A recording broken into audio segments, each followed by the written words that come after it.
Magandang umaga! Kumusta po? Narito po ulit ang update natin para sa lagay ng ating panahon. Ngayong umaga po ng October 4, 2025. Sa ngayon po ay tuluyan na nakalayo ang Bagyong Paulo at nasa layo na po ngayon ng 250 km west of Vigan.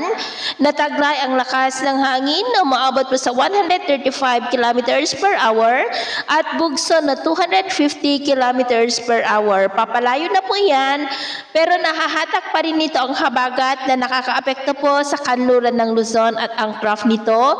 Pero sa susunod na mga oras ngayong umaga rin ay tuluyan na po yan na makakalabas sa Philippine Area of Responsibility. At yun naman po ang bagyo forecast. Meron pong low pressure area sa silangan ng extreme northern Luzon at may mga cloud clusters sa silangan ng Mindanao. Ang dalawang ito ay posible na lalapit sa Philippine Area of Responsibility at posible rin na papasok sa PAR ang isa bilang bagyo at tatawagin sa local name na Kedan na hahatak muli ng habagat. Pero hindi naman po yan nakitaan na tatama sa alinmang bahagi ng ating bansa. Pero paalala lamang po na posible pa na magbago ang forecast na ito.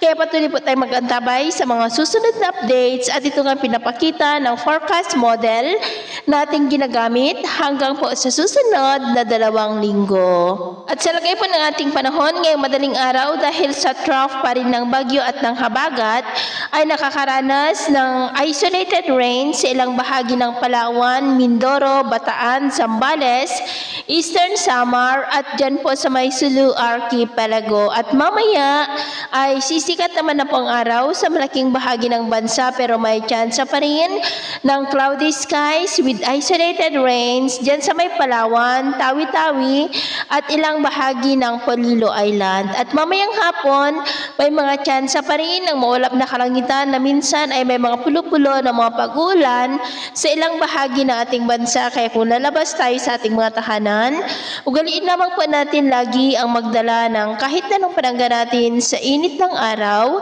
at proteksyon na rin po sa mga biglaang buhos ng ulan. At sa atin naman po mga baybayin, iwasan na muna natin ang papalaot sa kanlurang baybayin ng Northern Luzon, kasama na po ang Pangasinan at sa mga baybayin ng isla ng extreme Northern Luzon dahil ang mga alon dyan ay posible po na aabot hanggang sa 2 to 3.5 meters height. Kaya hanggat maaari ay iwasan na po muna natin ang papalaot dyan sa mga may kulay pula para po mas makaiwas sa mga sakunang pangkaragatan. So ito lang latest update natin sa araw na ito. At ako pumuli si James na nagsasabing sa kahit anong pagsubok po na darating sa ating buhay, huwag na huwag po tayong mawawalan ng pag-asa. Thank you and God bless!